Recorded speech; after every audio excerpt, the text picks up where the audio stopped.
The contract was signed at 3:42 p.m.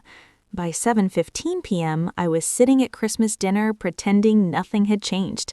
Halfway through the meal, my father slammed his hand on the table and shouted, "Leave, and don't ever come back." No one knew that 4 hours earlier, I had finalized a billion-dollar acquisition. I stood up slowly, not because I was defeated, because I was done explaining myself. Amara was not careless, she was not confused, but in her house, she was always treated like she was. The day she left her stable finance job, her father looked at her as if she had made the biggest mistake of her life. To him, a good career meant a fixed salary, a known title, and a desk that no one questioned. He believed credibility came from tradition. If a job was not familiar, it was dangerous. If it was not predictable, it was foolish. So when Amara said she wanted to build a renewable infrastructure brokerage firm, he didn't hear vision, he heard risk. At every family gathering, the same pattern repeated. Someone would ask about her work. Before she could answer, her father would step in and say, "She's trying something new. We'll see how long it lasts." It sounded like concern, but it felt like doubt. Relatives nodded politely. The conversation would quickly move on. Meanwhile, Kwame sat confidently at the table. He worked inside the family import business. He followed the same systems their father had built. He didn't challenge decisions, he didn't create change. And because of that, he was praised. Responsible, reliable, a true son. Those words were repeated often. Every small achievement he made was celebrated loudly. Amara noticed the difference. When Kwame closed a standard shipment deal, it was discussed for weeks. When she mentioned negotiating international energy agreements, it was treated like a hobby. No one asked deeper questions. No one tried to understand. It wasn't loud rejection, it was quiet dismissal, a steady reminder that she did not fit their idea of success. Over time, she stopped explaining herself at the dinner table, not because she lacked answers, but because no one was really listening. While her relatives kept asking when she would get a real job, Amara was building something most of them could not even understand. She did not argue at family dinners anymore. She did not try to prove herself with big speeches. Instead, she went back to her office every Monday and continued her work quietly. For 5 years, she focused on one thing: building cross-border energy agreements. It was not glamorous work. It meant long video calls with partners in different time zones. It meant studying regulations in countries she had never visited. It meant reading contracts line by line until midnight. She connected renewable energy developers in one country with infrastructure investors in another. She made sure both sides understood the risks, the laws, and the financial structure. Nothing was rushed. Every deal had to be stable. She traveled often, sometimes alone, sometimes with a small legal team. In emerging markets where power shortages were common, she met government officials and private companies who wanted cleaner and more reliable energy systems. She listened more than she spoke. She learned how each market worked. Then she built partnerships carefully, step by step. Compliance was her biggest focus. She knew one mistake could destroy trust, so she created strong legal frameworks for every agreement. She hired advisors who specialized in international regulations. She made sure every investor felt protected. She did not chase attention, she chased stability. The investors she worked with preferred privacy. They were large funds and institutions that did not want headlines. They wanted results. So there were no press releases, no social media announcements, no flashy interviews, just signed documents, verified transfers, and projects moving forward quietly. Year after year, her company grew, not in a dramatic way, not overnight, but steadily. Revenue increased. Contracts became larger, her network became stronger.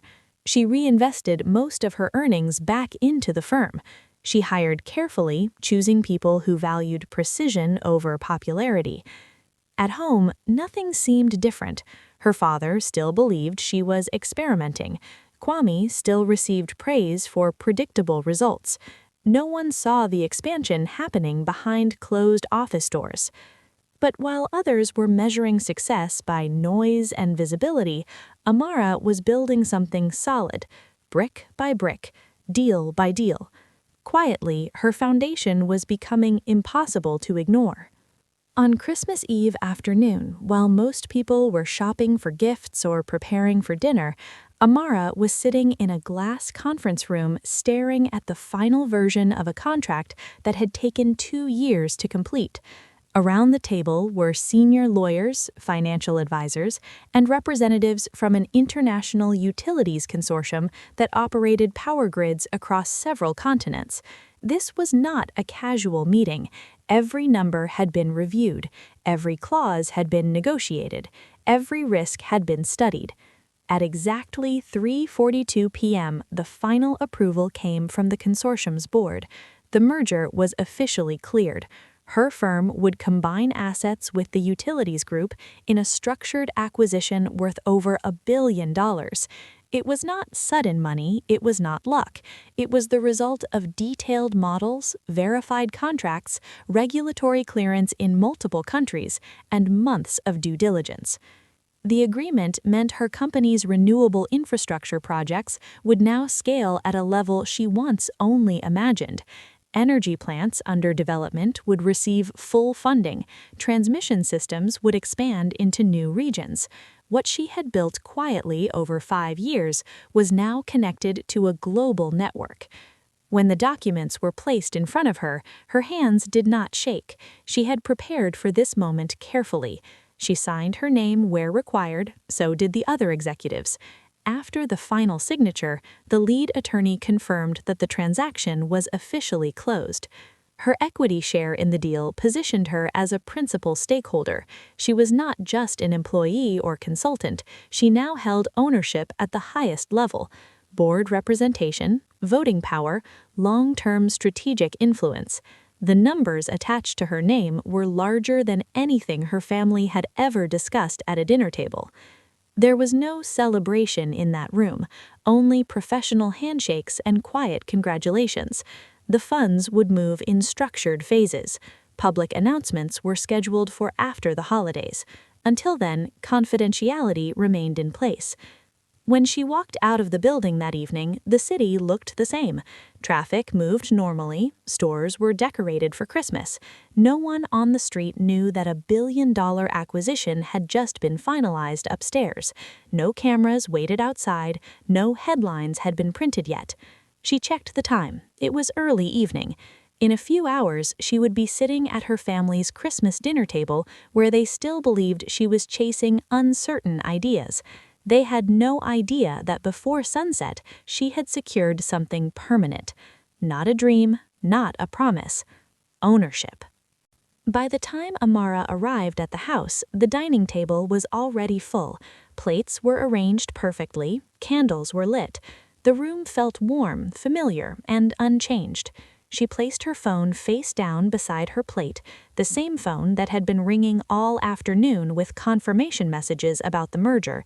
No one noticed.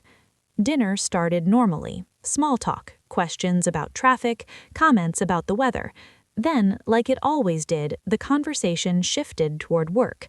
Her father cleared his throat and looked directly at her.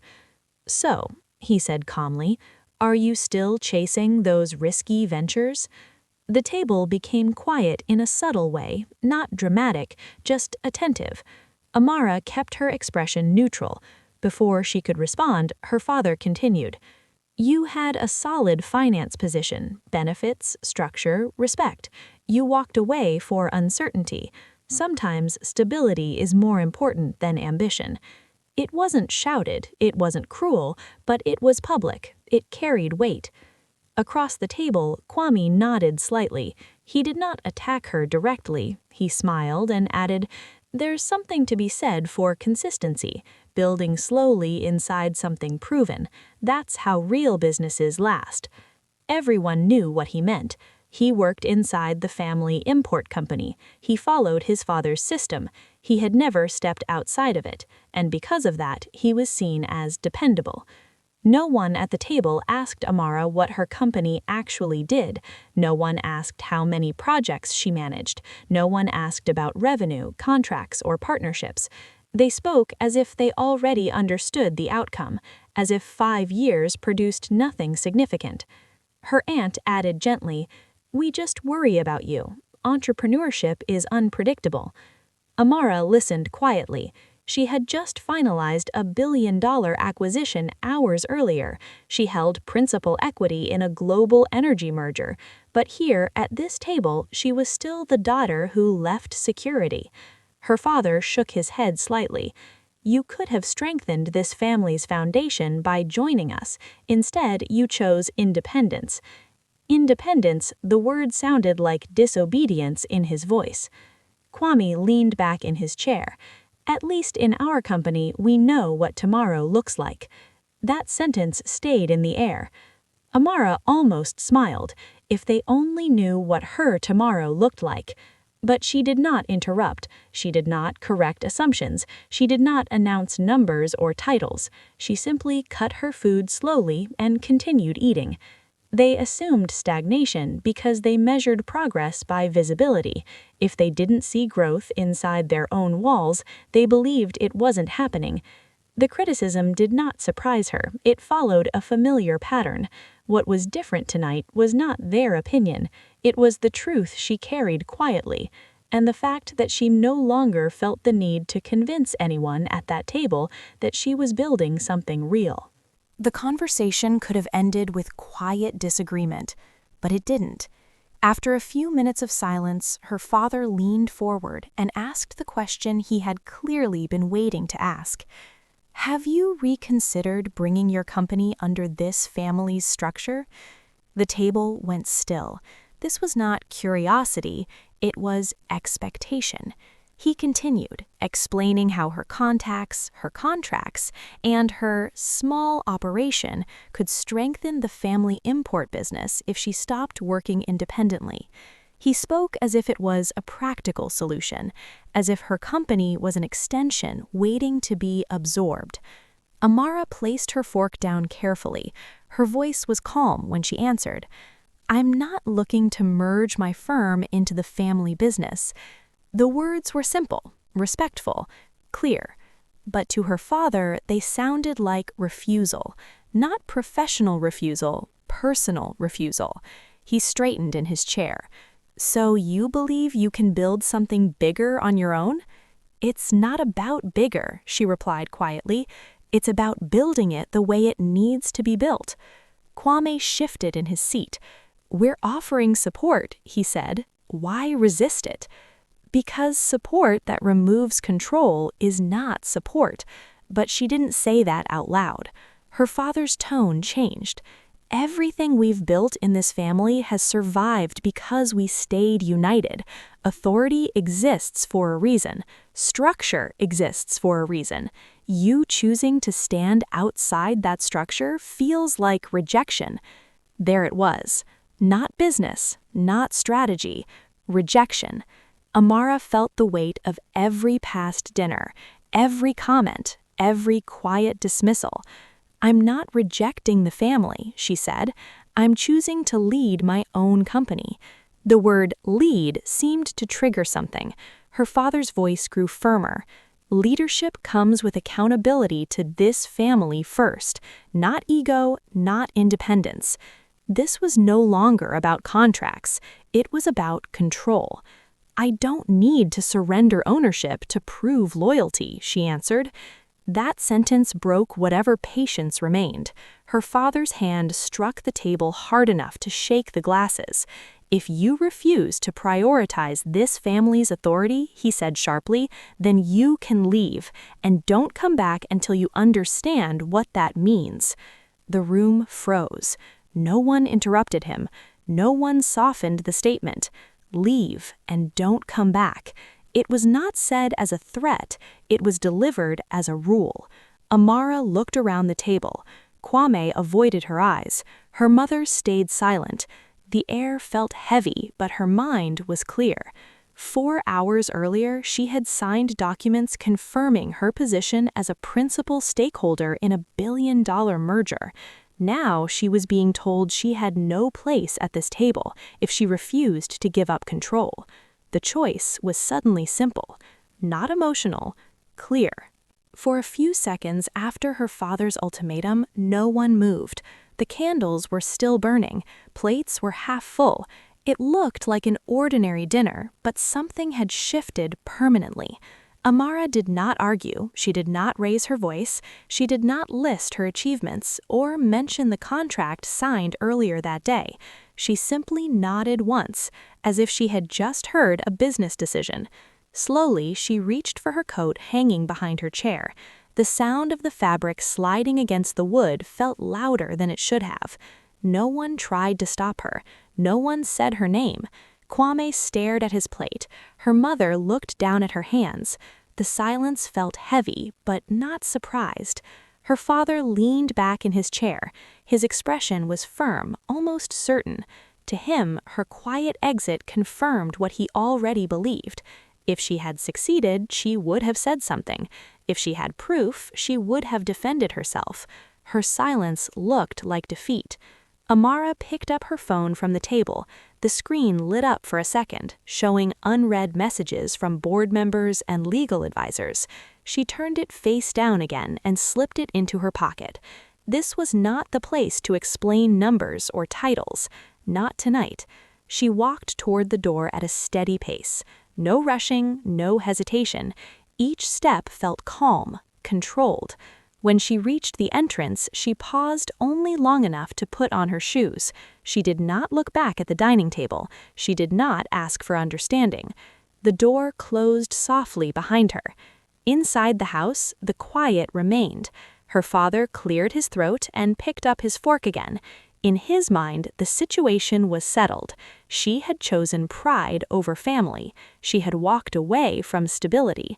He believed time would teach her a lesson. Outside, the air was cold.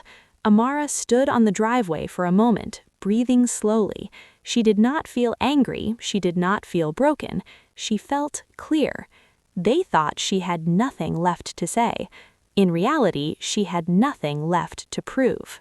2 days after Christmas dinner, while her father was opening the family office as usual and Kwame was reviewing shipment reports, something unexpected began circulating online. It started quietly, inside industry newsletters and financial platforms that focused on infrastructure and energy markets.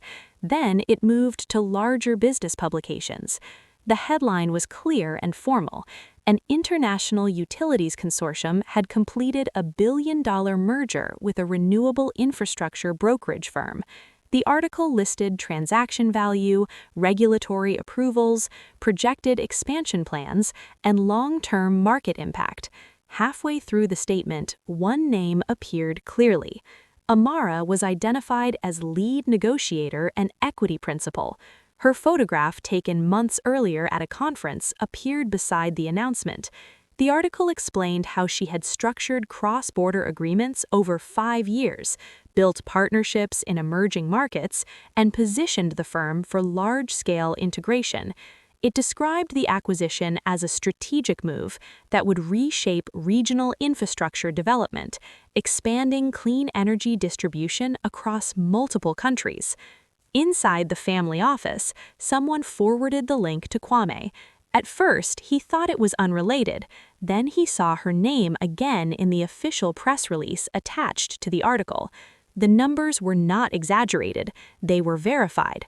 Board statements confirmed her equity stake and leadership role in the negotiations.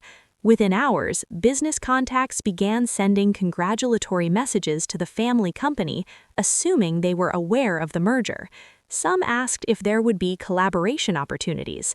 Others simply expressed surprise that such a major transaction had been finalized without public hints. Her father read the full announcement twice. The details were too specific to question. Legal firms were named, financial advisors were listed, market analysts commented on the scale of the acquisition and how it would influence infrastructure investment patterns for years to come. This was not speculation, it was documented fact. The coverage spread faster than expected. By midday, larger media outlets summarized the deal. Industry experts praised the strategic timing. Her leadership was mentioned repeatedly, not as a supporting role, but as a central figure in the transaction. No one at the dining table had asked what she was building. Now, the answer was public. Kwame did not call her immediately. He spent most of the morning rereading the articles, checking different sources to make sure they all said the same thing. They did. The numbers matched. The legal firms were real. The consortium was known worldwide. There was no misunderstanding. By afternoon, his phone was filled with messages from business contacts asking if the family company would now be connected to Amara's new global position. Some even congratulated him, assuming he had always supported her. Each message made him feel a quiet discomfort. He remembered the dinner. He remembered his words about stability. That evening, he finally sent her a message. It was short at first. "I saw the announcement." A few minutes passed before he added another line. "Congratulations, it's impressive." Amara replied politely, "Thank you." The conversation could have ended there, but Kwame continued. He asked if she had known the deal would close before Christmas. She answered honestly. Yes, she had signed the final documents that afternoon. There was a long pause on his side. Then he wrote, "I didn't realize how far you had taken it." That sentence carried more weight than he expected. It was not just surprise, it was recognition. He admitted that he believed her company was still in early stages. He thought she was experimenting. He assumed her projects were small. "I underestimated your direction," he finally said. For the first time in their lives, comparison did not favor him. It shifted naturally, without argument, not because she bragged, not because she corrected him at the dinner table, but because her results were documented, public, and undeniable.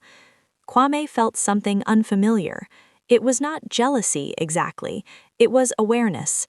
He had built his career inside a system already created. She had built hers from nothing and expanded it beyond borders. "I should have asked more questions," he admitted. Amara did not remind him of past conversations. She did not repeat the criticism from dinner. She simply said, "We all move at different speeds." The balance between them changed quietly that day, not because she demanded respect, but because she earned it in a way that could not be ignored. After the news became public, Amara's father could not ignore it. The same man who had told her to leave the house now sat quietly in his office, reading the full announcement again and again. The article was clear. Her name was listed as lead negotiator and equity principal in a merger worth over $1 billion. The details were confirmed by official statements. There was no room for doubt. At first, he tried to tell himself that media reports can exaggerate, but this was not gossip. It was a formal industry release shared by respected publications. The legal firms involved were known globally. The consortium's board had approved the deal. Everything was documented. He felt a tight pressure in his chest as he understood what had happened. At the dinner table, he had spoken with confidence. He believed authority came from being the head of the family. In that room, his voice had controlled the direction of the conversation. But now, outside that room, the world was recognizing his daughter's leadership in a major international transaction. He replayed the dinner in his mind, his frustration, his words, his ultimatum. At the time, he thought he was protecting the family structure. He believed she was being stubborn. He assumed she had no strong results to show.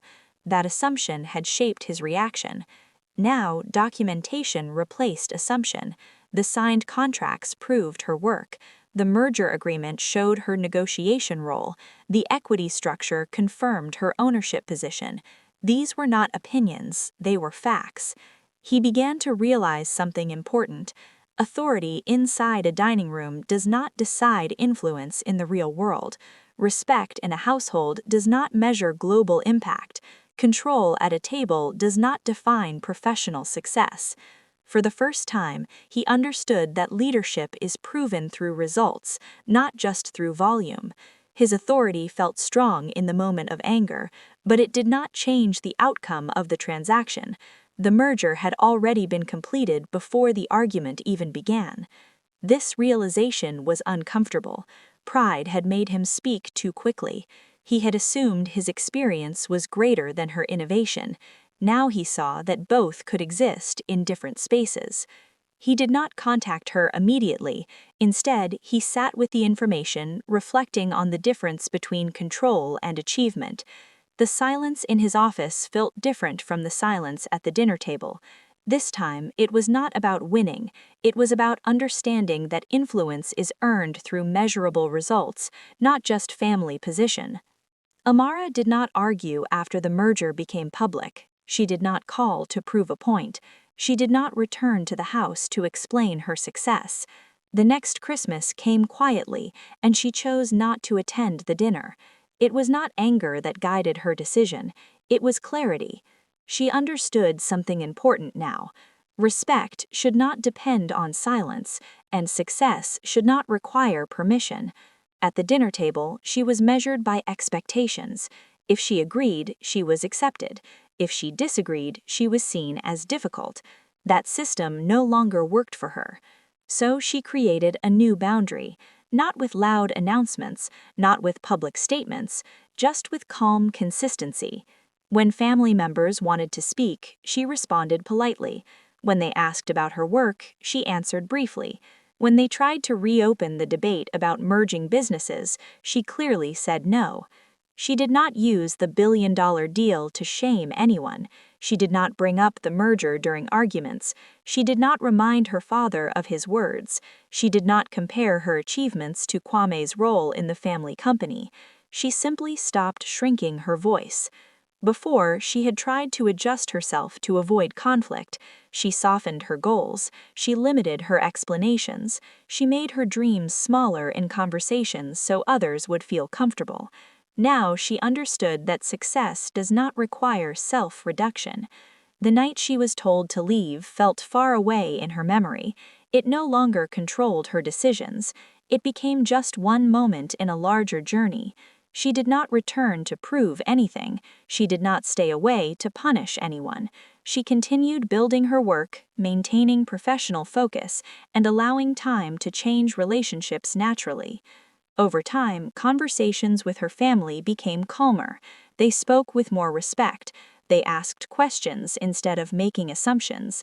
The relationship did not return to how it was before, and that was fine. It became balanced instead of controlled. Amara learned that true legacy is not measured by approval at a dinner table. It is measured by the impact you create and the standards you keep. And from that year forward, she lived by her own rules, without apology, without shrinking, and without needing permission to succeed.